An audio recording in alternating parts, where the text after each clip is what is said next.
بسم الله الرحمن الرحيم. الحمد لله رب العالمين والعاقبة للمتقين، والصلاة والسلام على أشرف الأنبياء والمرسلين سيدنا محمد وعلى آله وصحبه أجمعين. بینندگان عزیز و محترم، السلام علیکم و رحمت الله و برکاته. همانطوری که ملاحظه می‌فرمایید با برنامه حقوق زن در اسلام در خدمتان می باشم. در نشست‌های گذشته در مورد مسائل مختلفی پیرامون حقوق، اون حقوقی که در اسلام برای قشر زنان قائل شدند اشاراتی داشتیم.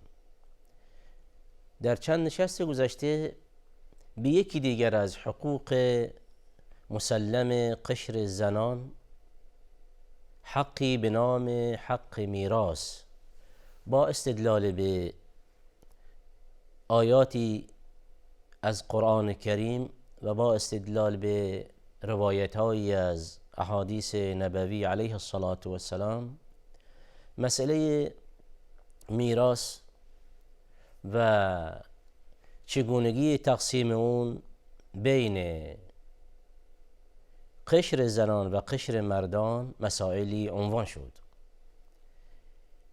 مختصری از نشست‌های گذشته داشته باشیم و سپس به عنوان ذکر مثال چند فقره از تقسیماتی که در باب ارث عنوان می شود هم خدمتتان عرض کنم.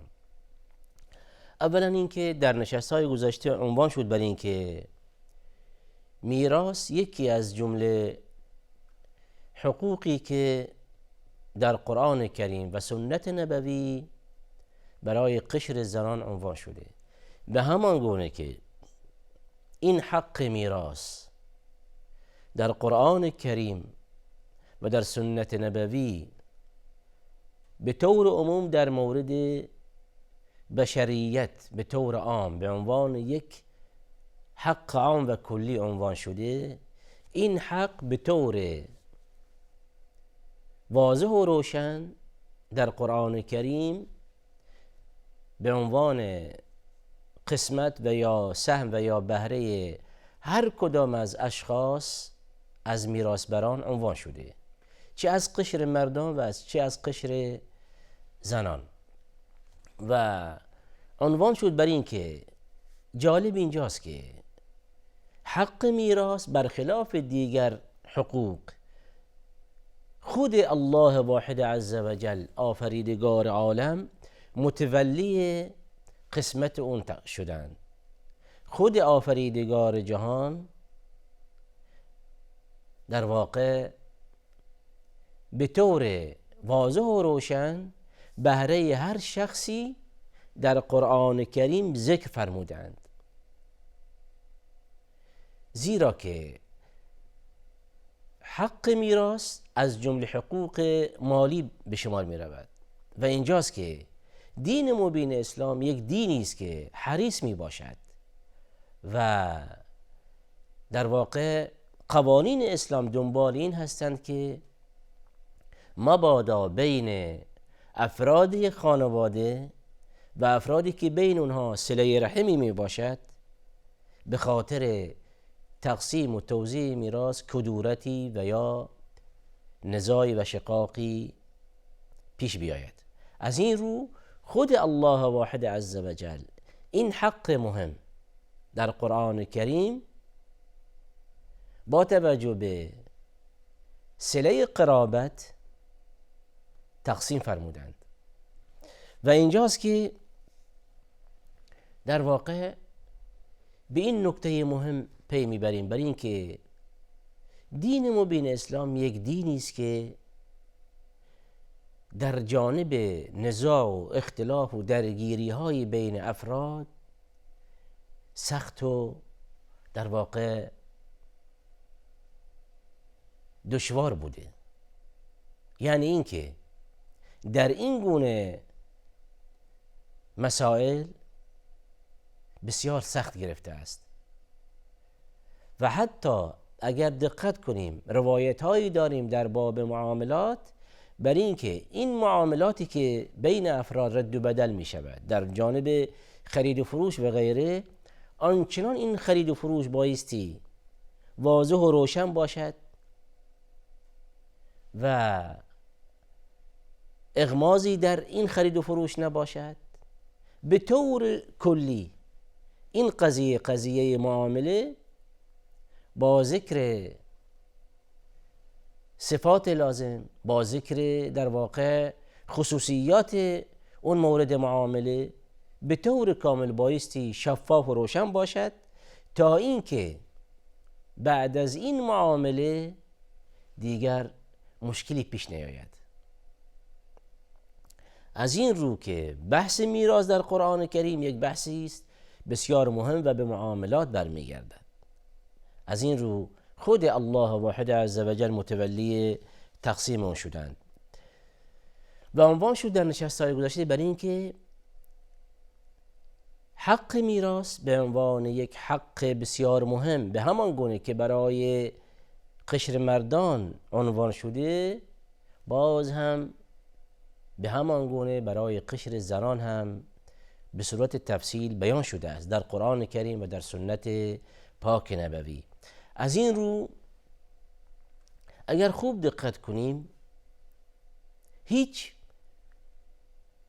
مجال شکی نمیماند پس از ذکر مسائل میراث در قرآن کریم و شرح آن در سنت نبوی دیگر جایی برای شک و شبهه پیش نمیماند برای اینکه دیگر کسی ادعا کند و یا شبهه پراکنی کند برای اینکه دین اسلام در جانب حقوق زنان کوتاهی نموده و یا اینکه دین مبین اسلام در جانب میراث و یا دیگر حقوق در حق قشر زنان اجحاف نموده است.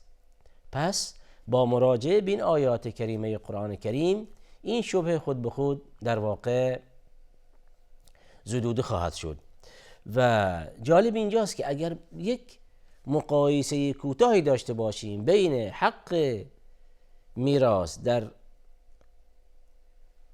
قوانین دین اسلام پس از بعثت رسول الله علیه الصلاة والسلام و ما قبل از بعثت پیامبر بزرگوار اسلام علیه الصلاة والسلام، اصلا این قضیه قابل مقیاس نیست. چرا که قبل از دین مبین اسلام حقی به نام میراث به عنوان قانون در جامعه مطرح نبوده. این قانون میراث از چه وقت به عنوان یک قانون مطرح شد و به عنوان یک قانونگذاران در واقع فیصله ها و در دادگاه و الی آخره این حق را به افراد مستحق میدهند؟ این قضیه بعد از بعثت سرور بشریت علیه الصلاة والسلام. پس اینجاست که این ادعا داریم برای اینکه این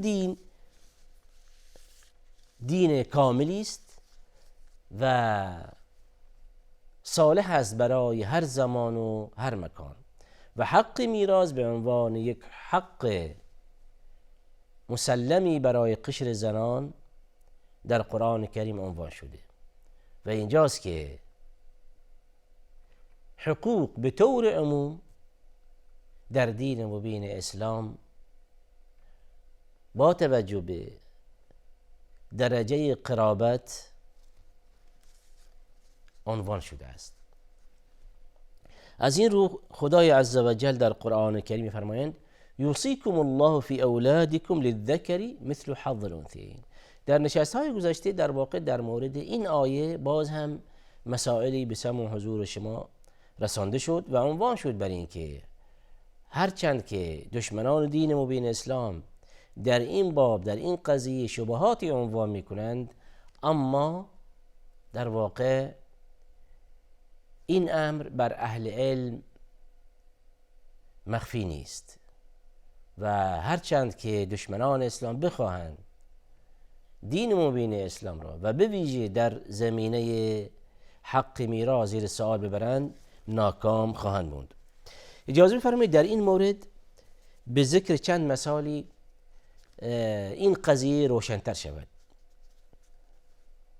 همیشه مخالفین دین مبین اسلام عنوان میکنند بر این که دین اسلام در جانب حقوق زنان اجحاف نموده و تأکید می شود بر این که چرا در اسلام میراث یک مرد 2 برابر زن می باشند و این را به عنوان یک قاعده کلی عنوان می کنند، در صورتی که این به عنوان یک قاعده مطلقی نیست. و در جلسه های گذشته عنوان شد بر این که الله واحد عزوجل این قضیه را فقط در باب ارث و میراث فرزندان عنوان فرمودند: یوصیکم الله فی اولادکم للذکر مثل حظ الانثیین. یعنی این که فقط این قضیه به عنوان یک قاعده در میان فرزندان که فرزند پسر 2 برابر خواهر خودش ارث و میراث در واقع نصیبش می باشد.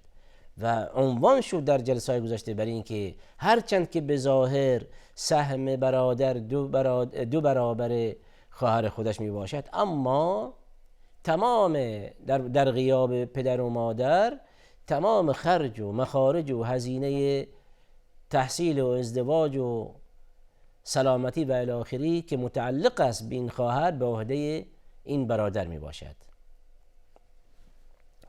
الان توجه بفرمایید که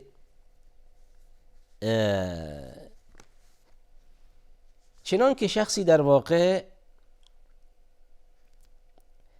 از این دنیا برود و ورثه او یا میراث بران او یک دختری باشد و پدر باشد. توجه فرمایید، اگر شخصی از این دنیا برود ورثه او ترکه او یک دختر باشد و پدر، در این صورت ارث این دو، یعنی ارث این دختر و پدر مساوی می باشند. به این صورت که این دختر با توجه به این که یکی می باشد نصف دارایی می برد و پدر حقش در اینجا در واقع 1/6 مال می باشد. الان نصف این مال، نصف این دارایی کلا متعلق شد به چه؟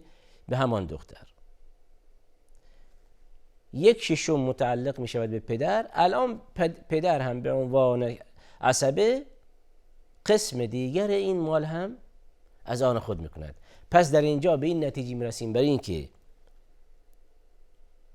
نصف این دارایی متعلق به این یک دختر می باشد و نصف دوم این ترکه یا همان دارایی موجود و یا مال موجود به پدر می باشد. پس اینجاست که ملاحظه کنید که این ترکه موجود کلن هر چقدر که باشد به 2 نصف شد، نصفی برای این دختر و نصف دومش برای همون پدر. توجه بفرمایید، در اینجا همان قاعده یوصیکم الله فی اولادکم للذکر مثل حظ الانثیین رعایت نمی شود. اینجا اینطور نیست که این پدر 2 برابر این دختر ببرد. پس این یکی از مثال هایی که در واقع مساوی باشند. و همچنین توجه بفرمایید اگر شخصی بمیرد و یک دختری داشته باشد و یک نوه‌ای پسر داشته باشد، در این صورت باز هم این دختر نصف دارایی میبرد و اون پسر هم نصف دیگر از آن خود میکند. توجه فرمایید، الان این دختر در مقابل اون پسر باز هم همون قاعده یوصیکم الله فی اولادکم للذکر مثل حظ الانثیین چه در اینجا رعایت نمی شود. پس عرض شد بر این که اون قاعده مطلقی نیست که به طور عام همیشه در تمام حالتها یک مرد 2 برابر زن ببرد. چنین نیست. در بعضی از حالتها قسم یک زن از مرد بیشتر می باشد، در بعضی حالتها مساوی می باشد، در بعضی حالتها مرد 2 برابر زن می باشد و همینطور. پس اینجاست که با توجه به صله قرابت، به درجه اون نزدیکی و خویشاوندی، اینجاست که این ارث و میراث تقسیم می شود. مورد دوم، اگر خوب دقت کنیم، اگر شخصی بمیرد، شخصی از این دنیا برود و یک دختری به جا بماند و یک پدر و یک مادر. توجه بفرمایید، شخصی از این دنیا برود، دختری داشته باشد، پدری داشته باشد و مادر. الان توجه بفرمایید، این دختر به خاطر اینکه یکی می باشد، تک دختر می باشد، نصف مال می برد. الان این یک دختر نصف کل دارایی می ماند. نصف دوم این دارایی به چه کسی متعلق؟ به پدر و مادر که هر کدام در واقع